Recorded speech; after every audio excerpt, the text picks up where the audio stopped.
வணக்கம். ஆகாஷ்வாணி புதுச்சேரி செய்திச் சுருக்கம் வாசிப்பவர் வான்மதி. குடியரசு துணைத் தலைவர் திரு சி.பி. ராதாகிருஷ்ணன் இன்று ஒருநாள் பயணமாக பீகார் சென்றடைந்தார். அவரை அம்மாநில ஆளுநர் திரு ஆரிஃப் முகமது கான், துணை முதல்வர் திரு விஜய்குமார் சின்ஹா மற்றும் பிற பிரமுகர்கள் வரவேற்றனர்.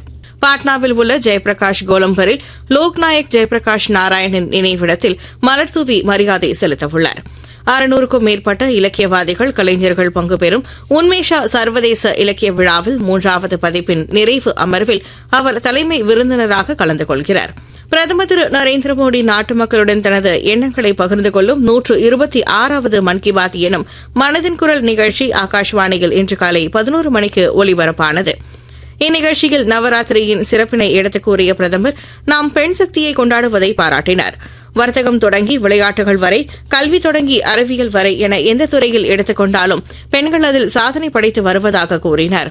கற்பனையில் கூட எட்டாத கடினமான சவால்களையும் எதிர்கொண்டு பெண்கள் வெற்றி பெறுவதாக கூறிய அவர், இந்திய கடற்படையின் பெண் அதிகாரிகளான லெப்டினன்ட் கமாண்டர் தில்னா மற்றும் லெப்டினன்ட் கமாண்டர் ரூபா ஆகியோர் நாவிகா சாகர் பரிக்ரமா மூலம் சாகசம் செய்து காட்டியிருப்பதாக பாராட்டினார்.